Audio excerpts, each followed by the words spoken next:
താന്തോന്നി. രചന റോസൂസൻ.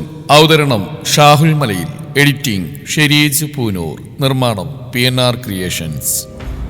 എന്നാലും ഒരാളുടെ മരണത്തിൽ സന്തോഷിക്കാൻ പാടില്ല ഇശായ. ഇഷാനി വല്ലായ്മയോടെ പറഞ്ഞു. സന്തോഷിക്കും, ഈ സേവിച്ചൻ സന്തോഷിക്കും. 12 വർഷം ഞാൻ അനുഭവിച്ച വേദന, അവഗണന, അതൊന്നും ഈ ജന്മത്ത് മറക്കാൻ പറ്റില്ല എനിക്ക്. കർത്താവെല്ലാം അറിയുന്നുണ്ട്, അതല്ലേ അവൻ ഇങ്ങനെ ഒരു മരണം കിട്ടിയത്. ഇനി അവർക്കുള്ള ശിക്ഷയാ. മെന്റൽ ഹോസ്പിറ്റലിൽ സെല്ലിൽ കിടന്നുകൊണ്ട് അവർ നരകിക്കണം. എൻ്റെ അമ്മച്ചിയെ കണ്ണീര് കുടിപ്പിച്ചതിന്, എൻ്റെ അപ്പച്ചൻ്റെ ജീവിതത്തിലേക്ക് നുഴഞ്ഞു കയറി വന്ന് ഞങ്ങളുടെ കുടുംബം ചിഹ്ന ഭിന്നമാക്കി അവരെ അനുഭവിക്കണം. ആ 4 ചുമരുകൾക്കുള്ളിൽ കിടന്നുകൊണ്ട്. അത് പറയുമ്പോൾ അവൻ്റെ മുഖം വല്ലാതെ വലിഞ്ഞു മുറുകിയിരുന്നു. സേവി പറയുന്നൊക്കെ ഒരു ചുമരിനപ്പുറം നിന്ന് കേൾക്കുന്നുണ്ടായിരുന്നു കറിയാച്ച മുതലാളി. അയാളുടെ കണ്ണുകളിൽ ഈറം പൊടിഞ്ഞു. അവൻ പറഞ്ഞ് ശരിയാണ്. തങ്കച്ചി ജീവിതത്തിലേക്ക് വന്നതിൽ പിന്നെ തനിക്കുണ്ടായ നഷ്ടങ്ങൾ, തന്നെ ജീവനെ പോലെ സ്നേഹിച്ച മേരിക്കുട്ടി, എല്ലാം തന്നെ നഷ്ടങ്ങൾ തന്നെയായിരുന്നു. എനിക്കൊന്ന് പള്ളിമേട വരെ പോകണം. ഫാദർ ബെഞ്ചമിൻ ജേക്കബിനെ ഒന്ന് കാണണം. പോയിട്ട് വേഗം വരാം പറഞ്ഞുകൊണ്ട് അവളെ വിട്ട് വേഗം സ്റ്റെയർ കയറിയവൻ. കുളിച്ച് പുതിയ ജുബയും മുണ്ടും ധരിച്ച് മുടി ചീവി ഒതുക്കി മനസ്സിനെ ഒന്ന് ശാന്തമായിക്കൊണ്ട് അവൻ പോവാനിറങ്ങി. ബുള്ളറ്റിന്റെ ചാവി എടുത്തുകൊണ്ട് ഇരുട്ടിനെ കീറി മുറിച്ചുകൊണ്ട് അവൻ ബുള്ളറ്റ് പള്ളിമേടയിലേക്ക് കുതിച്ചു. കുമ്പസാരിക്കാൻ തക്കതായ പാപങ്ങളൊന്നും സേവി ചെയ്തിട്ടില്ല. ഇനി ചെയ്യാൻ പോകുന്ന പാപങ്ങൾ അക്കമിട്ട് നിരത്തി ഇപ്പോൾ തന്നെ കുമ്പസരിക്കാൻ പറ്റില്ലല്ലോ. അതൊക്കെ ചെയ്തു കഴിഞ്ഞിട്ട് ഞാൻ വരും. അന്ന് ഈ ഇടവകയിലെ വികാരിയായി അച്ഛൻ ഇരിപ്പുണ്ടെങ്കിൽ. അന്ന് ഫാദറിനോട് പറഞ്ഞ വാക്കുകളൊന്നുകൂടി ഓർത്തെടുത്ത് സേവി. ഹെഡ്ലൈറ്റിന്റെ മഞ്ഞ വെളിച്ചം മുന്നിലുള്ള വഴിയെ ചെറുതായി ചീന്തിക്കൊണ്ട് നീങ്ങുമ്പോൾ അവന്റെ മുഖം ശാന്തമായി. മനസ്സിൽ കുളിർക്കാറ്റ് വീശി. അവൻ പള്ളിമേടയുടെ ഗേറ്റ് കടന്നപ്പോൾ ബുള്ളറ്റിന്റെ ശബ്ദം അവിടുത്തെ നിശബ്ദതയെ ഭേദിച്ചു. എഞ്ചിൻ ഓഫ് ചെയ്തോടെ ചുറ്റും വീണ്ടും ആ നിശബ്ദത പടർന്നു. ബുള്ളറ്റിൽ നിന്നിറങ്ങിയ സേവി കുറച്ചു നേരം അവിടെ തന്നെ നിന്നു. പള്ളിയുടെ കുരിശ് ചന്ദ്രപ്രകാശത്തിൽ തെളിഞ്ഞു നിൽക്കുന്ന അവൻ നോക്കി. ഹൃദയമിടിപ്പ് പതുക്കെ ഉയർന്നുപോയി. എല്ലാം ഏറ്റുപറയണം അവൻ മനസ്സിലുറപ്പിച്ചു. പള്ളിമേടയുടെ വാതിൽ തള്ളി തുറന്നു. അകത്ത് മങ്ങിയ വെളിച്ചം, കത്തുന്ന മെഴുകുതിരികളുടെ പ്രകാശം. ആ വെളിച്ചത്തിൽ കുരിശിൽ തൂങ്ങിയിരിക്കുന്ന യേശുവിന്റെ മുഖം കണ്ടവൻ. ഒരു തെറ്റും ചെയ്യാത്ത നിനക്ക് കുരിശു മരണം വിധിച്ചത് എന്തിന്റെ പേരിലായാലും എനിക്ക് അങ്ങോട്ട് ദഹിക്കുന്നില്ല കർത്താവേ. പിന്നെ എനിക്ക് നിന്റെ അത്ര സഹനശക്തിയില്ല, കാത്തിരിക്കാനുള്ള ക്ഷമയും. അതുകൊണ്ട് വിധി ഞാനങ്ങ് നടപ്പാക്കി പറഞ്ഞുകൊണ്ട് അവൻ ആ കുരിശ് രൂപത്തിന് മുമ്പിൽ മുട്ടുകുത്തി കണ്ണുകളടച്ച് പ്രാർത്ഥിച്ചു. ഒരു നിമിഷം കണ്ണുകൾ തുറന്ന് നീട്ടിയൊന്ന് കുരിശ് വരച്ചുകൊണ്ട് എഴുന്നേറ്റു. ബുള്ളറ്റ് വന്നിരുന്ന ശബ്ദം കേട്ട് കപ്പ്യാർ ലോനാക്കുട്ടി പുറത്തേക്ക് വന്നിരുന്നു. പള്ളിക്കുള്ളിൽ നിന്ന് ഇറങ്ങി വരുന്ന സേവിയെ കണ്ടപ്പോൾ അയാളൊന്ന് മുഖം ചൊളിച്ചു. അച്ഛനില്ലയോ? മുന്നിന്റെ അറ്റൊന്ന് പിടിച്ചുകൊണ്ട് സേവി ചോദിച്ചു. അച്ഛൻ പ്രാർത്ഥനയില്ല, കുറച്ചേരം കൂടി കഴിയും. എന്നതാ കാര്യം? ലോനക്കുട്ടി അധികാരത്തോടെ ചോദിച്ചു. എനിക്കൊന്ന് കുമ്പസാരിക്കണം, പിന്നത്തേക്ക് വെക്കാൻ കഴിയില്ല. അതായി നേരത്തെ പോകുന്നു. പോയിട്ടൊരു ധൃതിയില്ല, ഞാനിവിടെ ഇരുന്നോളാം. ലോനാച്ചൻ ചെല്ല് പറഞ്ഞുകൊണ്ട് സേവി പള്ളിയിലേക്ക് കയറി ബെഞ്ചിൽ തന്നെ ഇരുന്നു. ലോന അവനെ നോക്കിയിട്ട് തിരികെ പോയി. ഓരോന്ന് ആലോചിച്ച് സേവി ഇരുന്നു. 10 മിനിറ്റിനകം ഫാദർ ബെഞ്ചമിൻ ഒരുങ്ങി വന്നു. അദ്ദേഹത്തിന്റെ കാലടി ശബ്ദം കേട്ടപ്പോൾ സേവി എഴുന്നേറ്റു. ഞാൻ ഓർക്കുന്നു സേവി, അന്ന് നീ എന്നോട് പറഞ്ഞിട്ട് പോയതൊക്കെ കുമ്പസാരിക്കാൻ തക്കവണ്ണം പാപം ചെയ്തിട്ടുള്ള വരവാണല്ലേ. പള്ളിയുടെ മങ്ങിയ വെളിച്ചത്തിൽ അദ്ദേഹത്തിന്റെ മുഖം ശാന്തവും ചോദ്യം ഗൗരവം നിറഞ്ഞതുമായിരുന്നു. അതിന് മറുപടി എന്നോടൊന്ന് ചിരിച്ചവൻ. ലോന, ആ വാതിലടച്ചിട്ട് പോയിക്കോ. നാളെ രാവിലെ വന്നാൽ മതി. സേവിക്ക് പറയാനുള്ളത് ഗൗരവതരമായ കാര്യമാണെന്ന് ഊഹിച്ചു ഫാദർ. അതുകൊണ്ട് തന്നെയാണ് ലോനയോട് അവിടുന്ന് പോയിക്കൊള്ളാൻ പറഞ്ഞത്.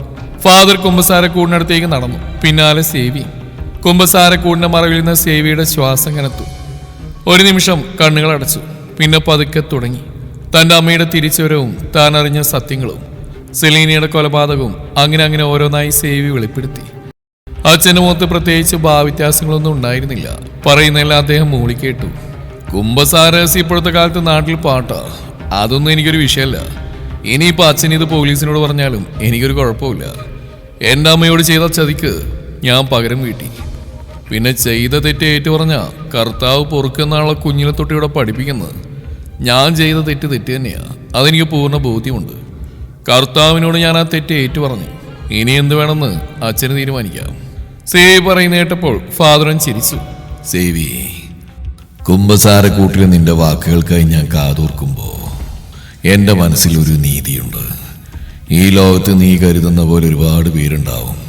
അതിലൊരാളല്ല ഫാദർ ബെഞ്ചമിൻ ജേക്കബ്. നീ തെറ്റ് ചെയ്തു എന്ന് തോന്നിയുകൊണ്ടാ നീ എൻ്റെ മുമ്പിൽ ഇങ്ങനെ മുട്ടുകുത്തിയിരിക്കുന്നത്. തെറ്റുപറ്റിയാൽ അത് ഏറ്റുപറയാനുള്ള നിന്റെ മനസ്സ്, അത് ഞാൻ അംഗീകരിക്കുന്നു. പ്രതികാരം വീട്ടിയപ്പോൾ ഒന്ന് നീ മറന്നു. മരിച്ചുപോയ ജോയിക്കുട്ടനും ജോക്കുട്ടനും മക്കളുണ്ട്. അവരുടെ അപ്പന്മാരാ ഇല്ലാതായത്. ആ കുഞ്ഞുങ്ങൾക്ക് നിന്റെ കോടതിയിൽ നീതി കിട്ടുമോ? ഫാദറിന്റെ ചോദ്യം അവനെ നുലച്ച്. ഒരു നിമിഷം ഒന്ന് ആലോചിച്ചുകൊണ്ട് സേവ് മറുപടി പറഞ്ഞു. അവരുടെ അപ്പന്മാര് നല്ല അപ്പന്മാരായിരുന്നെങ്കിൽ ഇന്നും അവർ ജീവനോടെ ഇരിക്കുമായിരുന്നു അച്ഛോ. അവര് നശിപ്പിച്ചു കളഞ്ഞ ജീവിതങ്ങളുണ്ട്. അതുപോലെ തന്നെ ഇല്ലാതാക്കിയ അച്ഛന്മാരും. സെലീന, ചന്ദ്രശേഖർ, അവർക്കുണ്ടായിരുന്നു ജീവിതം. സെലീനയുടെ മരണം അവിടെ അമ്മ എത്രമാത്രം വേദനിപ്പിച്ച് കാണും. കിടപ്പ് കിടക്കുന്ന ആ സ്ത്രീ മകളെക്കുറിച്ച് ഓർത്ത് കരയാത്ത ദിവസങ്ങളുണ്ടായിരിക്കില്ല. അതുപോലെ തന്നെ അച്ഛനെ നഷ്ടപ്പെട്ടവരാ ഇഷാനിയും ശ്രീകുട്ടിയും. ചെറുപ്പത്തിൽ വിധവയായ അവരുടെ അമ്മ. ആകെ മൊത്തം കണക്കെടുപ്പ് നടത്തിയ എന്റെ തുലാസത്താണ് തന്നെ ഇരിക്കു വച്ചു. നിന്റെ വിശ്വാസം നിന്നെ രക്ഷിക്കട്ടെ സേവി. കഴിഞ്ഞത് കഴിഞ്ഞു. ഇനി നീ ഒന്നിനും പോവരുത്. മേരിക്കുട്ടി നിനക്ക് വേണ്ടി അത്രയും കാലം കാണാമറയെത്തിയിരുന്നത് നിന്റെ ഭാവി സുരക്ഷിതമാക്കാൻ. ഇനി അവരെ നീ വേദനിപ്പിക്കരുത്. നീ തനിച്ചല്ലേ ഇപ്പോ. നിന്നെ വിശ്വസിച്ച് വന്നൊരു കുട്ടിയുണ്ട്. അവളെ വേദനിപ്പിക്കാൻ നോക്കണം. നീ ചെയ്ത തെറ്റുകള് കർത്താവ് പുറത്തരും. ഫാദർ അവന്റെ തലയിൽ കൈവച്ച് പ്രാർത്ഥിച്ചു. കുമ്പസാരക്കൂട്ടിൽ നിന്നിറങ്ങുമ്പോൾ മനസ്സ് ശാന്തമായിരുന്നു സേവിയുടെ. അച്ഛനോട് യാത്ര പറഞ്ഞ് അവൻ പുറപ്പെട്ടു. കുറച്ചു ദൂരം ചെന്നപ്പോൾ ഒരു ജീപ്പിന്റെ ഹെഡ്ലൈറ്റ് അവന്റെ കാഴ്ചയെ മങ്ങിപ്പിച്ചു. അടുത്തെത്തിയപ്പോൾ ജീപ്പിനടുത്ത് നിൽക്കുന്ന ആളെ മനസ്സിലായി സേവിക്ക്. ഡാനിയേൽ ഈശ്വർ. അവന്റെ അത്തരം ആ പേര് ഉച്ചരിച്ചു. ഡാനിയേൽ ഇടത് കൈ നിവർത്തി കാണിച്ച് നിർത്താനുള്ള സിഗ്നൽ. ബുള്ളറ്റ് സൈഡാക്കി നിർത്തി സേവി ഇറങ്ങി. കുമ്പസാരിച്ചു അല്ലേ? ചിരിയോടെ ചോദിച്ചു ഡാനിയേൽ. അതെ. സേവി അതേ ചിരിയോടെ മറുപടി കൊടുത്തു. കുമ്പസാരിക്കാൻ തക്ക ഭാവം സേവി ചെയ്തു എന്നർത്ഥം. അർത്ഥം വെച്ച് ചോദിച്ചു ഡാനിയേൽ. ആണെന്ന് കൂട്ടിക്കോ. തമാശയോടെ തന്നെ പറഞ്ഞു സേവി. ജോയിക്കുട്ടിയുടേത് അപകടം പറഞ്ഞല്ലെന്ന് എനിക്ക് ഉറപ്പായിരുന്നു. പക്ഷെ ജോക്കുട്ടിന്റെ മരണം അത് ആത്മഹത്യയിലെന്ന് വിശ്വസിക്കാൻ പ്രയാസമായിരുന്നു. ഡാനിയേൽ സേവിയുടെ കണ്ണിലേക്ക് ഉറ്റുനോയിക്കൊണ്ട് പറഞ്ഞു. എങ്ങനെ വേണമെങ്കിലും തനിക്കെടുക്കാം. വ്യക്തമായ തെളിവുകളുണ്ടെങ്കിൽ തനിക്കെന്നെ അറസ്റ്റ് ചെയ്യാം. വ്യക്തമായ തെളിവുകളുണ്ടെങ്കിൽ മാത്രം. അത് പറയുമ്പോൾ സേവിയുടെ സ്വരമലാക്ക് അടുത്തുപോയിരുന്നു. തെളിവുകൾ ഉണ്ടെങ്കിലും ഇല്ലെങ്കിലും അവരുടെയൊക്കെ മരണം എൻ്റെയോ ആവശ്യമായിരുന്നു. എൻ്റെ സിരകളിലൂടെ ഓടുന്നത് പാർട്ടി പ്രവർത്തകൻ ചന്ദ്രശേഖരൻ്റെ രക്തമാണ്. ഒരു സങ്കടം മാത്രമേ ഉള്ളൂ. എൻ്റെ അച്ഛൻ്റെ കൊലയാളികളൊന്നും തൊടാൻ പോലും നീ എന്നെ അനുവദിച്ചില്ല. ഡാനിയേൽ പറയുന്ന കേട്ടപ്പോൾ മനസ്സിലെ ആശങ്കകൾ നീങ്ങിപ്പോയി സേവിയുടെ. അതിൽ തനിക്ക് കുറ്റബോധം തോന്നേണ്ട കാര്യമില്ല. കാരണം എന്തുകൊണ്ട് അതിനുള്ള യോഗ്യത എനിക്ക് തന്നെയായിരുന്നു. അറിഞ്ഞോ അറിയാതെയോ എൻ്റെ അമ്മച്ചി ഇല്ലാതാക്കി അവന്മാരുടെ കൈകളിൽ ചെന്നെത്തിയ ആ പാവ മനുഷ്യന് ബലി കൊടുക്കേണ്ടി വന്ന് സ്വന്തം ജീവനാ. ആ ജീവന് ശാന്തി ലഭിക്കണമെങ്കിൽ എൻ്റെ കൈകൊണ്ട് തന്നെ അവരുടെ മരണം ഉറപ്പാക്കേണ്ടതായിരുന്നു. എല്ലാം ശുഭമായിട്ട് അവസാനിച്ചു. ഇനി സ്വസ്ഥമായ ലൈഫ് അതായിരിക്കണം എൻ്റെ അളിയന്.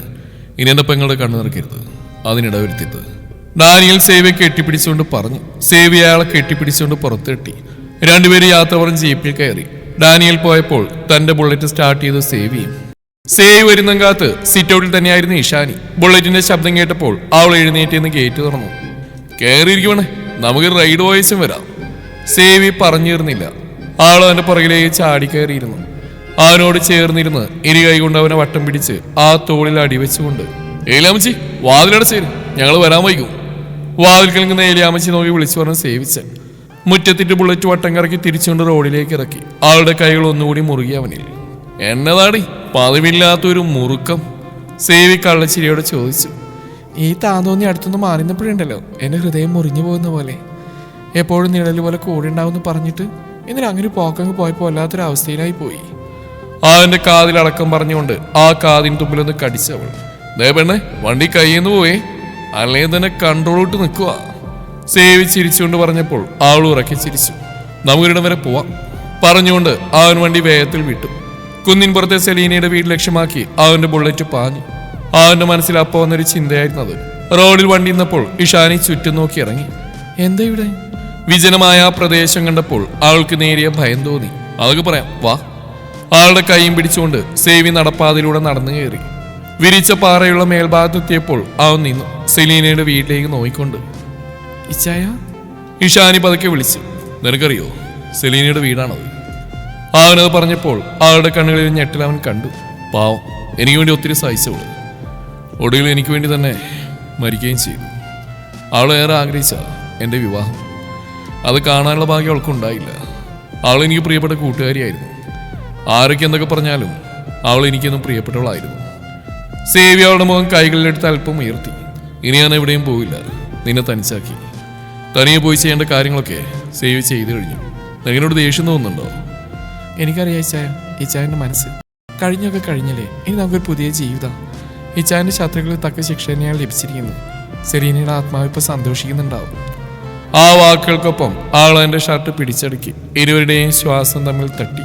സേവിയുടെ വിരലുകൾ ആളുടെ കവിളിലൂടെ സാവധാനം നീങ്ങി. ആ ശ്വാസത്തിന്റെ ചൂട്, ഹൃദയത്തിന്റെ വേഗം എല്ലാം ഒരേ താളത്തിൽ. അവന്റെ അതിര അവളുടെ അതിരത്തെ പുണർന്നപ്പോൾ ചെറുതായി കാറ്റ് വീശി അവളുടെ വിരലുകൾ അവന്റെ തോളിൽ മുറുകി. അവന്റെ കൈകൾ അവളുടെ പുറത്ത് മുറുകി. ദീർഘമായ ആ ചുംബനം അവസാനിക്കുമ്പോൾ മഴ പെയ്യാൻ തുടങ്ങിയിരുന്നു. വേനലിലെ ആദ്യ മഴ. ആ കുന്നിൻ പുറത്ത് അവർക്കായി മെത്തൊരുക്കിയതുപോലെ അവർ നിലത്തേക്കിരുന്നു. ആ മഴയിൽ നനഞ്ഞു കുളിച്ചവർ പരസ്പരം ഇറുകെ പുണർന്നു. അവളെ ആ പാറയിലേക്ക് ഇടത്തിയവൻ. അവന്റെ ചുണ്ടുന്ന ആ ഓളിൽ അലഞ്ഞു. മഴത്തുള്ളികൾ അവരെ പൂർണ്ണമായി നനച്ചു. അവളുടെ പതിഞ്ഞ സ്വരം അവന്റെ കാതുകൾക്ക് ഇമ്പമുള്ളതായി. അവളുടെ മാറിടങ്ങൾ അവന്റെ കൈകളിൽ ഞെരിഞ്ഞമർന്നു. അവളുടെ ചുണ്ടുകളിൽ പൊടിഞ്ഞ രക്തത്തുള്ളികൾ അവന്റെ നാവിൽ രക്തച്ചുവ അറിയിച്ചു. ചുണ്ടുകളെ മോചിപ്പിച്ച് താടിയിലൂടെ ഉരസി മാറിലേക്ക് അരിച്ചിറങ്ങി അവന്റെ അത്തരം. അവളിൽ നിന്ന് ഉയർന്ന് അടക്കി പിടിച്ച വിളി അവന്റെ ആവേശത്തെ ഉണർത്തി. നാഭിച്ചുഴിയിൽ കളം വരച്ചുകൊണ്ട് താഴേക്കിറങ്ങി അവന്റെ തലമുടി കോർത്തു പിടിച്ചവൾ. ഇടകവനെ പിടിച്ചു വെച്ചവളുടെ കരം അവളിലെ സ്ത്രീയെ പൂർണ്ണമായും ഉണർത്തി. അവളിൽ അവനെ നിറക്കുമ്പോൾ അവന്റെ ശരീരം വെട്ടിവിറച്ചു. തളർച്ചയോടെ വിളിച്ചുകൊണ്ടവൾ അവനെ വരിഞ്ഞു മുറുക്കി അവളുടെ മാറിൽ കിടന്നുകൊണ്ട് കിതപ്പടക്കി. മഴയുടെ ശക്തി ഉറഞ്ഞു. പോവാം അവൻ പറഞ്ഞപ്പോൾ അവൾ എഴുന്നേറ്റ് നിന്ന് ചുരിദാർ നേരെ പിടിച്ചിട്ടു. മുടിയൊന്ന് ഒതുക്കി. അവനും അഴിഞ്ഞു വീണ മുണ്ട് എടുത്തെടുത്തു. മുടിയൊന്ന് കോതി ഒതുക്കി അവളെയും ചേർത്ത് പിടിച്ചുകൊണ്ടവൻ ആ കുന്നിറങ്ങി. വീട്ടിൽ വന്ന് കുളിച്ച് വേഷന്മാരെ ഉറങ്ങാൻ കിടക്കുമ്പോൾ പുലരാൻ അധികം സമയമില്ലായിരുന്നു. പതിവ് പോലെ ഓരോ ദിവസവും കടന്നുപോയിക്കൊണ്ടിരുന്നു. സേവിയും ഇഷാനിയും അവരുടെ ലൈഫ് എൻജോയ് ചെയ്യുമ്പോൾ ഭദ്രൻ കൂടുതൽ മാനസിക പിരിമുഖത്തിലൂടെ കടന്നുപോവുകയായിരുന്നു. ശിവാനിയുടെ അവഗണന അവനെ വേദനിപ്പിച്ചു. താൻ നശിപ്പിച്ച പെൺകുട്ടികളുടെ ശാപമാണ് തന്റെ തലക്ക് മുകളിലെന്ന് അവൻ വിശ്വസിച്ചു. നിരാശയുടെ പടുകുഴിയിലേക്ക് വീണവൻ. മകന്റെ അവസ്ഥ മായാദേവിയെയും തളർത്തി. ഷുഗറും പ്രഷറും കൊളസ്ട്രോളും എല്ലാം അവരിൽ നിത്യരോഗങ്ങളായി. മെന്റൽ ഹോസ്പിറ്റലിൽ തങ്കച്ചിയുടെ നില കൂടുതൽ അപകടകരമായി. 2 സഹോദരന്മാരുടെ മരണം അവരുടെ മനസ്സിനെ നന്നായി ബാധിച്ചിരുന്നു. ഭർത്താക്കന്മാരുടെ വിയോഗം ഭാര്യമാരെ ബാധിച്ചില്ല. അവർ ചെയ്തു കൂട്ടിയതൊക്കെ മോളിക്കുട്ടിയും സിജിയും അറിഞ്ഞിരുന്നു. മക്കൾക്ക് കൊല്ലും കൊലവിളിയുമായി നടക്കുന്ന അപ്പന്മാരില്ലാതിരിക്കുന്നതാണ് നല്ലതെന്ന് അവർ കരുതി. തങ്കച്ചി ആരും അന്വേഷിച്ചില്ല. എല്ലാത്തിനും കാരണം അവരൊരുത്തിയാണെന്ന് വിശ്വസിച്ച അവർ രണ്ടുപേരും. മകളെക്കുറിച്ച് ഓർത്ത് ആദ്യ പിടിച്ചെടുക്കുന്ന പേക്കോലമായി അവരുടെ അമ്മ. മകളെ തിരുത്താൻ കഴിയാതെ പോയ അമ്മ എന്ന നിലയിൽ അവർ വേദനിച്ചു. ശ്രീകുട്ടി, നാളെ രാവിലെ ക്ഷേത്രത്തിൽ പോകണം കേട്ടോ. ഇനി അതിന് മടി പിടിച്ചിരിക്കേണ്ട. അത് പിന്നെ പ്രത്യേകം പറയണോ അമ്മേ, എന്റെ അമ്മക്കുട്ടിയുടെ പിറന്നാളല്ലേ. അമ്മയുടെ കവളിൽ പിടിച്ചു വലിച്ചുകൊണ്ട് ശ്രീകുട്ടി ചിരിയോടെ പറഞ്ഞു. നിങ്ങളുടെ അച്ഛൻ പോയതി പിന്നെ അമ്മ പിറന്നാളൊന്നും കൂടിയിട്ടില്ല. ക്ഷേത്രത്തിൽ പോക്കും അതന്നെ. മാമയും ഇല്ലല്ലോ. തീർത്ഥാടനത്തിന് പോയ ആൾ ഇതുവരെ മടങ്ങി വന്നിട്ടില്ല. ഇനി എന്നാണാവോ. അമ്മ നെടുവീർപ്പോടെ പറഞ്ഞു. മാമ വരും. മാമിയും ഭദ്രേട്ടനും ജീവിതം പഠിക്കട്ടെ എന്ന് കരുതി മാറിയതല്ലേ മാമ. മാമി ഏതാണ്ടൊക്കെ പഠിച്ച മട്ട. പണ്ടത്തെ ശൗര്യമൊക്കെ പോയിരിക്കുന്നു. ശിവാനി ചേച്ചി ഞാൻ കണ്ടിരുന്നു ടെക്സ്റ്റൈൽസ് പോയപ്പോൾ. ബന്ധമൊക്കെ ഞാൻ പറഞ്ഞപ്പോഴാ ചേച്ചിക്ക് മനസ്സിലായത്. നല്ല സ്വഭാവമുള്ള ചേച്ചിയാ. ഭദ്രേട്ടനെ പുറത്തേക്കൊന്നും കാണാറില്ല എന്ന് ചോദിച്ചപ്പോൾ എപ്പോഴും മുറിയടച്ചിരിപ്പായെന്നാ ചേച്ചി പറഞ്ഞ്. അങ്ങനെ മാറുന്നു ഞാൻ കരുതിയില്ല. അമ്മേ, ചേച്ചി നാളെ വരില്ലേ? ശ്രീകുട്ടി ചോദിച്ചു. രാവിലെ വരാമെന്നാ പറഞ്ഞ്. ഓഫീസിൽ എന്തോ മീറ്റിംഗ് ഉണ്ട് അത്രേ നാളെ. അത് കഴിഞ്ഞിട്ട് നേരെ വരാമെന്ന് പറഞ്ഞു. എത്ര ദിവസമായോളം ഇവിടെ വന്നു നിന്നിട്ട്. അല്ലെങ്കിലും കല്യാണം കഴിഞ്ഞ് അങ്ങനെയൊക്കെ തന്നെയാ. പെൺകുട്ടികളുടെ വരവൊക്കെ ചുരുങ്ങും. എന്ത് ചെയ്യാനാ, നിന്റെ കല്യാണം കൂടി കഴിഞ്ഞാൽ അമ്മയുടെ ഒറ്റക്കായി. നെടുവീർപ്പോടെ പറഞ്ഞവർ. അമ്മ പേടിക്കണ്ട, ഞാൻ ഇപ്പോഴൊന്നും കല്യാണം കഴിക്കുന്നില്ല. ജോലിയൊക്കെ കിട്ടട്ടെ, എന്നിട്ടൊക്കെ ആലോചിക്കാം നമുക്ക്. നാളെ നേരത്തെ എഴുന്നേൽക്കേണ്ടതല്ലേ, പോയി കിടക്ക്. അമ്മ പറഞ്ഞപ്പോൾ ശ്രീകുടി തന്റെ റൂമിലേക്ക് പോയി. ഇതേ സമയം പോലീസ് സ്റ്റേഷനിൽ നൈറ്റ് ഡ്യൂട്ടിയിലായിരുന്നു ഗൗരി. മേഡം, ഒരു കോൾ വന്നിട്ടുണ്ടായിരുന്നു. ലഹരി പദാർത്ഥങ്ങളുമായിട്ട് ഒരു ചെറുപ്പക്കാരൻ വരുന്നുണ്ടെന്ന്. ബൈക്കിന്റെ നമ്പരൊക്കെ പറഞ്ഞു തന്നിട്ടുണ്ട്. ഗൗരി വേഗം എഴുന്നേറ്റു. ഫേക്ക് കോളൊന്നുമല്ലല്ലോ, എന്നാലും ഒന്ന് ചെക്ക് ചെയ്തേക്കാം. ഗൗരി അലേർട്ടായി. ആളോടൊപ്പം പോകാനായി പോലീസുകാർ ഒരുങ്ങി. റോഡ് സൈഡിൽ ജീപ്പ് നിർത്തി ഗൗരി ഇറങ്ങി നിന്നു. നിശബ്ദമായ രാത്രി. ഇടക്ക് മാത്രം കേൾക്കുന്ന നായകളുടെ കുരക്കലും കാറ്റിന്റെ ശബ്ദവും. നമ്പർ അതല്ലേ പറഞ്ഞ്? രണ്ടുപേരും മറുവശത്തേക്ക് നിൽക്കൂ. സാധനം കയ്യിലുണ്ടെങ്കിൽ അവർ രക്ഷപ്പെടാൻ ശ്രമിക്കും. ഒരു തരത്തിലും രക്ഷപ്പെടാൻ അനുവദിക്കരുത്. ഗൗരി സഹപ്രവർത്തകരോട് പറഞ്ഞു. ഏതാനും മിനിറ്റുകൾ ശേഷം ഹെഡ്ലൈറ്റിന്റെ പ്രകാശത്തിൽ ഒരു ബൈക്ക് ദൂരത്ത് പ്രത്യക്ഷപ്പെട്ടു. ഗൗരി കൈ ഉയർത്തി സിഗ്നൽ നൽകി. സ്റ്റോപ്പ്. ബൈക്കൊന്ന് സ്ലോ ചെയ്തു. അടുത്ത നിമിഷം സ്പീഡ് കൂട്ടി. 2 യുവാക്കൾ. മുഖത്ത് അസ്വസ്ഥത വ്യക്തം. അപ്പോഴേക്കും പോലീസ് ഡ്രൈവർ ജീപ്പ് സ്റ്റാർട്ട് ചെയ്തിരുന്നു. ഗൗരി റോഡിലേക്ക് കയറിയിരുന്നു. ഒരു നിമിഷം അവളുടെ നേർക്ക് പാഞ്ഞു വന്ന വണ്ടി സൈഡിലേക്ക് ചാടി മാറിയപ്പോൾ ഗൗരി വീണുപോയി. റോഡിൽ തലയിടിച്ച് നെറ്റിവെട്ടി ചോര വരാൻ തുടങ്ങി. വിടരുത് അവന്മാരെ, വേടുക്ക്. നെറ്റിയിലെ മുറിവ് ഗൗനിക്കാതെ ഗൗരി ചാടിക്കയറി ബൈക്കിന് പിന്നാലെ വിട്ടു. ജീപ്പ് മുന്നോട്ട് പാഞ്ഞുകൊണ്ടിരിക്കുമ്പോൾ ഗൗരി വയർലെസ് എടുത്തു. ശബ്ദം കർശനമായിരുന്നു. വേദന അടക്കി പിടിച്ചൊരു ഉത്തരവാദിത്തം. കൺട്രോൾ റൂം, ഇത് പെട്രോൾ യൂണിറ്റ് 3 KL 35C രജിസ്ട്രേഷനുള്ള ഒരു ബൈക്കിൽ സസ്പെക്ട് 2 പേര് നിർത്താൻ സിഗ്നലിലേക്ക് ഇപ്പോൾ എസ്കേപ്പ് ചെയ്യാൻ ശ്രമിച്ചു. ഇപ്പോൾ ഞങ്ങൾ ചേസിംഗിലാണ്. കിഴക്കേ ബൈപ്പാസ് റോഡ്. വയർലെസ്സിലൂടെ ചെറിയൊരു സ്റ്റാറ്റിക് ശബ്ദം. പിന്നാലെ കൺട്രോൾ റൂമിലെ ഉദ്യോഗസ്ഥന്റെ ശബ്ദം. Unit 3 message receive. സമീപ യൂണിറ്റുകൾക്ക് അലേർട്ട് നൽകിയിട്ടുണ്ട്. നിങ്ങൾ ലൊക്കേഷൻ അപ്ഡേറ്റ് ചെയ്തുകൊണ്ടിരിക്കുക. ബാക്കപ്പ് എത്തും. ഗൗരി ചുറ്റും നോക്കി റോഡിന്റെ വളവുകൾ ശ്രദ്ധിച്ചു. കൺട്രോൾ, സസ്പെക്ട് ബൈക്ക് ഹൈ സ്പീഡിലാണ്. മുന്നിൽ പാലം ഭാഗം വരും. അവിടെ ബ്ലോക്ക് വെക്കാൻ നിർദ്ദേശം നൽകുക. അവർ അപകടകരമായിട്ട് ഓടിക്കുന്നുണ്ട്. Copy that. Unit 5 unit 7 bridge point block സജ്ജമാക്കുക. Suspects are armed possible. Caution advised. ജീപ്പിന്റെ സൈറൻ രാത്രി കീറി മുഴങ്ങി. ഡ്രൈവർ സ്പീഡ് കൂട്ടി. ഗൗരിയുടെ നെറ്റിൽ നിന്നുള്ള രക്തം കവിളിൽ ഒഴുകിയെങ്കിലും അവരുടെ കണ്ണുകൾ മുന്നിലെ ബൈക്കിൽ മാത്രം പതിഞ്ഞിരുന്നു. കൺട്രോൾ, അവർ ലെഫ്റ്റ് കട്ടെടുത്തു. പഴയ ഗോൾഡൻ റോഡിലേക്ക് തിരിഞ്ഞു. സ്ഥലത്ത് ലൈറ്റിംഗ് കുറവാണ്, പക്ഷെ നമ്മൾ അടുത്ത് തന്നെ. സേവിയെ കണ്ടുവരുന്ന വഴി മേരിയമ്മയെ കാണാൻ കയറി. ഡാനിയൽ ഫുഡ് കഴിച്ചിട്ട് പോയാൽ മതിയെന്ന് മേരിയമ്മ നിർബന്ധം പിടിച്ചപ്പോൾ കഴിച്ചിട്ടാണ് ഇറങ്ങിയത് ഡാനിയൽ. തന്റെ വാഹനത്തിൽ കയറിയപ്പോഴാണ് വയർലെസ് മെസ്സേജ് അറിഞ്ഞ്. താൻ പോകുന്ന വഴിയാണ് ബൈക്ക് വരുന്നത്. ആലോചിക്കാൻ നിന്നിട്ട് ഡാനിയൽ അത്യാവശ്യ സ്പീഡിൽ തന്നെയാണ് വണ്ടി ഓടിച്ച് ബൈക്ക് വരുന്നതിന്റെ എതിർദിശയിൽ കൂടി. മേഡം, ഡാനിയൽ സാർ എതിരെയുള്ള റോഡിലുണ്ട്, ഇനി സാറ് നോക്കിക്കോളൂ. വയർലെസ് സന്ദേശം കേട്ടപ്പോൾ ഗൗരിയുടെ മുഖത്തൊരു പ്രകാശം. ഡാനിയൽ കണ്ടു അകലിൽ നിന്ന് അതിസ്പീഡിൽ വരുന്ന ലൈറ്റ്. വണ്ടി നടു റോഡിൽ നിർത്തി ഹെഡ്ലൈറ്റ് കൂടുതലായി പ്രകാശിപ്പിച്ചു. എതിരെ വരുന്ന ബൈക്കിന്റെ ഡ്രൈവർക്ക് വെളിച്ചം കണ്ണിലടിച്ചു. ബൈക്ക് നിയന്ത്രണം വിട്ടു. ബൈക്ക് സ്ലിപ്പ് ചെയ്ത് റോഡിന്റെ വശത്തേക്ക് തെറിച്ചു വീണു. 2 പേര് റോഡിൽ ഉരുണ്ട് വീണു. ഒരാൾ എഴുന്നേറ്റ് ഓടാൻ ശ്രമിക്കും. നിക്ക്! ഡാനിയൽ പാഞ്ഞിട്ട് അവന്റെ കൈ പിടിച്ച് തിരിച്ചു മുറുക്കി. യുവാവ് വേദനയിൽ അലറി. മറ്റൊരാൾ എഴുന്നേറ്റ് വീണ്ടും ഓടാൻ ശ്രമിച്ചപ്പോൾ ഡാനിയൽ ഒരു കാലുകൊണ്ട് അവനെ തട്ടി താഴെ വീഴ്ത്തി. ചെറിയൊരു സംഘടനത്തോടെ ഇരുവരെയും നിയന്ത്രണത്തിൽ കൊണ്ടുവന്നു. സാധനം ഇവിടെ. ശബ്ദം കഠിനമായി. ഒരാളുടെ ഷർട്ടിന്റെ പോക്കറ്റിൽ ചെറിയ പാക്കറ്റ് താഴെ വീണു. ഡാനിയൽ അത് എടുത്തു. MDMA ആണെന്ന് മനസ്സിലായി. അതേസമയം ദൂരത്ത് സൈറൻ ശബ്ദം. ഗൗരിയുടെ ജീപ്പ് അടുത്തെത്തി. ഡാനിയൽ വയർലെസ് എടുത്തു. കൺട്രോൾ, സസ്പെക്ട്സ് കസ്റ്റഡിയിൽ. Location old Goddard road. 2 പേരും ഇഞ്ചുവേർഡ് ആണ്, പക്ഷെ സ്റ്റേബിൾ. ഇമ്മീഡിയറ്റ് ബാക്കപ്പ് ആവശ്യമാണോ? ജീപ്പ് അടുത്തേക്ക് നിർത്തി. ഗൗരി ഇറങ്ങി. ആളുടെ നെറ്റിയിൽ ഒഴുകിയിറങ്ങുന്ന രക്തം പക്ഷേ കണ്ണുകളിൽ അഗ്നിയായിരുന്നു. ഡാനിയൽ ഒരു നിമിഷം നോക്കി. നീ ഓക്കെ ആണോ? ഗൗരി ചെറിയൊരു പുഞ്ചിരിയോടെ പറഞ്ഞു. ഓക്കെയാണ് സാർ, ഇവരെ പിടിക്കാൻ കഴിഞ്ഞല്ലോ. മറ്റുള്ള പോലീസുകാർ അവരെ പിടിച്ച് ജീപ്പിൽ കയറ്റി. നിങ്ങൾ സ്റ്റേഷനിലേക്ക് വിട്ടോ? ഗൗരി വാ, ഹോസ്പിറ്റലിലേക്ക് പോവാം. വേണ്ട സാർ, ഇവന്മാരെയും കൊണ്ട് സ്റ്റേഷനിലേക്ക് പോവാം. എനിക്ക് പ്രശ്നമൊന്നുമില്ല. തന്റെ ജോലിയിൽ നിന്ന് പിന്മാറാൻ തയ്യാറായില്ല ഗൗരി. അതൊക്കെ അവർ നോക്കിക്കോളൂ, താ വാ.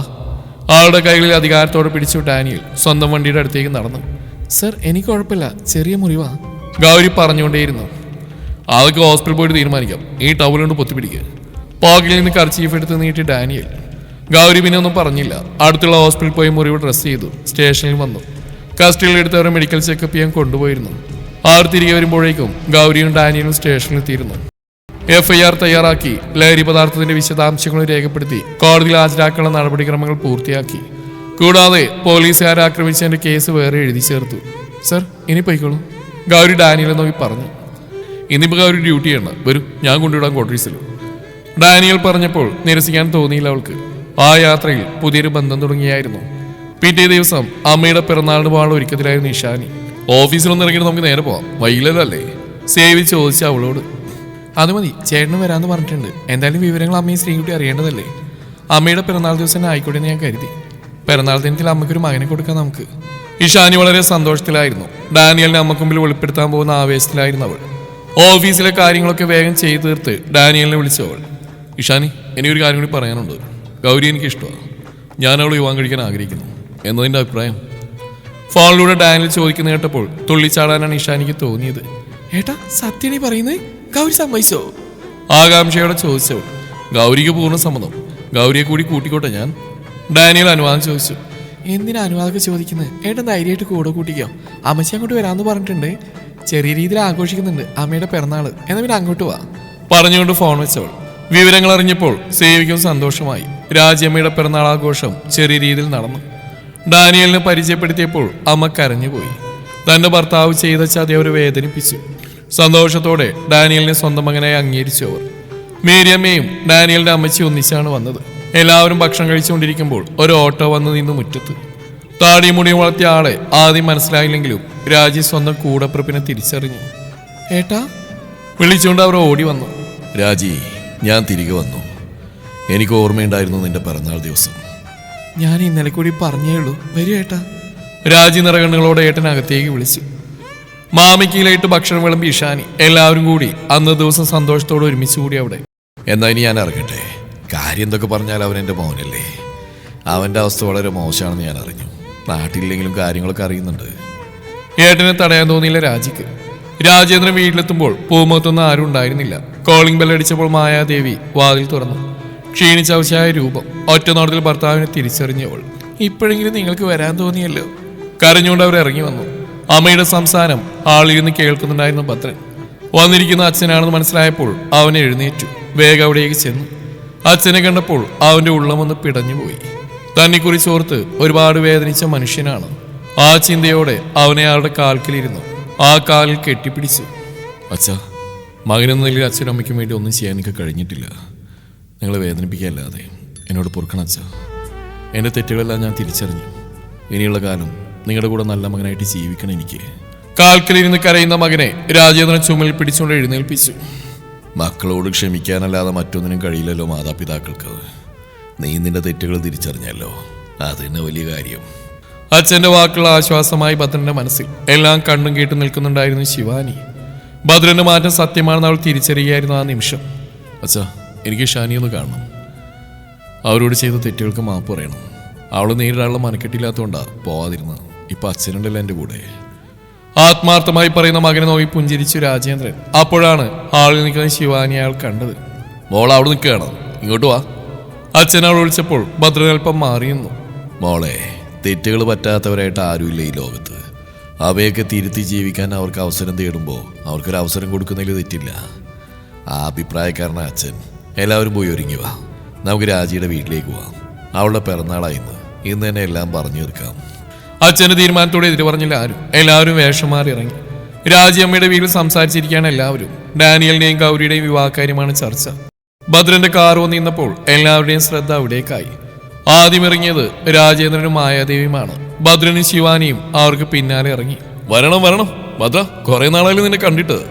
വീട്ടിലെ വലിയ കാരണവരായി സേവ്യ അവരെ സ്വീകരിച്ചു. എല്ലാവരെയും നോക്കി ഭദ്രൻ മാപ്പ് പറഞ്ഞു. അവന്റെ മാറ്റം എല്ലാവരും അംഗീകരിച്ചു. എന്നാ പിന്നെ 2 കല്യാണം ഒരേ പന്തിലങ്ങ് നടത്താം, എന്തു പറയുന്നു? സേവ് പറയുന്നിട്ടപ്പോൾ ഭദ്രൻ നെറ്റി വിളിച്ചു. ഡാനിയൽ ഈശ്വർ ഗൗരി വിവാഹം കഴിക്കാൻ പോകുന്നു. അതുപോലെ തന്നെ ഭദ്രൻ ശിവാനിയും. 2 വിവാഹം നമ്മൾ ഗംഭീരായി നടത്തും. സേവ് പറഞ്ഞപ്പോൾ ശ്രീകുട്ടി ആദ്യം മുന്നിലേക്ക് ചാടി വന്നു. 2 വിവാഹം നമ്മൾ പൊളിക്കും. ഓക്കെ ചേട്ടായി, ഇങ്ങോട്ട് കൈ. ആൾ വലത് കൈ മലത്തി പിടിച്ച് സേവി അതിന് മീത അവന്റെ കൈ വെച്ചു. എന്നതാ പോലീസെ നോക്കിക്കുന്നേ, അടിക്കായി. സേവി പറഞ്ഞപ്പോൾ ഡാനിയൽ അവന്റെ കൈ വെച്ചു. പിന്നാലെ ഭദ്രനും. ആർഭാടമായി വിവാഹം നടത്താൻ തന്നെ തീരുമാനിച്ചവർ. 2 പേരുടെയും വിവാഹം ഒരേ ദിവസം രജിസ്റ്റർ ഓഫീസിൽ നടത്തി. എല്ലാവരെയും വിളിച്ചൊരു പാർട്ടി, അതായിരുന്നു ഉദ്ദേശം. അങ്ങനെ നാട്ടുകാരും അറിഞ്ഞ് 2 വിവാഹം ഒന്നിച്ച് നടത്തി. എല്ലാം കഴിഞ്ഞ് ഇഷാനിയും സേവിയും വീട്ടിലേക്ക് മടങ്ങി. ഇപ്പോഴാ എനിക്കൊന്ന് ആശ്വാസമായത്, സേവിയുടെ നെഞ്ചിൽ കിടന്നുകൊണ്ട് പറഞ്ഞവൾ. എനിക്കും കാര്യം ഭദ്രനെ തള്ളേണ്ടി വന്നെങ്കിലും അവൻ്റെ മാനസികാവസ്ഥയിൽ വല്ലാതെ വേദന തോന്നിയിരുന്നു. ഒരു തരത്തിൽ ഞാനും കാരണമാണല്ലോ എന്ന് ഓർത്തിട്ടു. അവനും ശിവാനിക്കൊരു ജീവിതമായപ്പോൾ മനസ്സിൻ്റെ ആ കരടങ്ങ് നീങ്ങിപ്പോയി. അവൻ്റെ കൈകൾ അവളെ പൊതിഞ്ഞ് പിടിച്ചു. ഈ കഥ ഇവിടെ അവസാനിക്കുന്നു. നിങ്ങളുടെ അഭിപ്രായങ്ങൾ കമൻറ്റുകളായി രേഖപ്പെടുത്തുക. മനോഹരമായി ഈ കഥ നമുക്ക് സമ്മാനിച്ച റോസ് സൂസന് ഹൃദയം തൊട്ട് നന്ദി അറിയിക്കണം. അതുപോലെ തന്നെ ഈ കഥയുടെ തുടക്കം മുതൽ ഒടുക്കം വരെ എല്ലാ പാട്ടുകൾ കേൾക്കുകയും എല്ലാ പാട്ടുകളിലും കമൻറ്റ് ചെയ്ത് നമ്മൾ പ്രോത്സാഹിപ്പിച്ച് ഒത്തിരി പേരുണ്ട്. എല്ലാവരെയും ഹൃദയത്തിൽ ചേർത്ത് നന്ദി അറിയിക്കുകയാണ്. ഈ പ്രോത്സാഹനം തുടർന്ന് പ്രതീക്ഷിക്കുകയാണ്. മറ്റന്നാൾ മുതൽ വജ്ര എന്ന പുതിയ കഥ ആരംഭിക്കുകയാണ്. Thank you. ഹായ്, എല്ലാവർക്കും നമസ്കാരം. എല്ലാവരും സുഖമായിട്ടിരിക്കുന്നു എന്ന് വിശ്വസിക്കുന്നു. സുഖമായിട്ടിരിക്കട്ടെ എന്ന് പ്രാർത്ഥിക്കുന്നു. താന്തോന്നിക്ക് വിട, ഇനി വജ്രയുടെ നാളുകൾ. പ്രിയപ്പെട്ടവരെ, നമ്മുടെ പ്രിയപ്പെട്ട താന്തോന്നി എന്ന കഥ ഇന്നിവിടെ പൂർണ്ണമാവുകയാണ്. ഈ യാത്രയിലുടനീളം നിങ്ങൾ നൽകിയ സ്നേഹത്തിനും പിന്തുണക്കും ഹൃദയം നിറഞ്ഞ നന്ദി. പക്ഷെ പ്രണയത്തിന്റെയും പോരാട്ടത്തിന്റെയും ആവേശം ഇവിടെ അവസാനിക്കുന്നില്ല. അടുത്തതായി നമ്മൾ ഒരുക്കുന്നത് കൂടുതൽ തീവ്രമായ മറ്റൊരു കഥയാണ്. എബിൻ മാത്യുവിന്റെയും വജ്രയുടെയും പ്രണയവും പകയും സങ്കീർണമായ സൗഹൃദത്തിന്റെ കെട്ടുപാടുകൾ കോർത്തിണക്കിയ വജ്ര, ഒരു കലിപ്പൻ കാന്താരി പ്രണയകഥ മറ്റന്നാൾ മുതൽ ആരംഭിക്കുകയാണ്. എബിൻ, വജ്ര, പ്രണവ് ഇവർക്കിടയിൽ സംഭവിക്കാൻ പോകുന്ന ഉദ്യോഗജനകമായ നിമിഷങ്ങൾക്കും കാണാത്ത കാഴ്ചകൾക്കും സാക്ഷ്യം വഹിക്കാൻ നിങ്ങൾ തയ്യാറായിക്കോളൂ. മറ്റന്നാൾ മുതൽ വജ്ര ആരംഭിക്കുന്നു. തുടക്കം മുതൽക്കേ ഈ യാത്രയിൽ കൂടെ ഉണ്ടാവുമെന്ന് പ്രതീക്ഷിക്കുന്നു. നിങ്ങളുടെ വിലയേറിയ അഭിപ്രായങ്ങളും നിർദ്ദേശങ്ങളും ഓരോ പാർട്ടിലും കമന്റുകളിലൂടെ ഞങ്ങളെ അറിയിക്കുക. നിങ്ങളുടെ സ്നേഹവും പിന്തുണയുമാണ് ഞങ്ങളുടെ കരുത്ത്. കഥയിലേക്ക്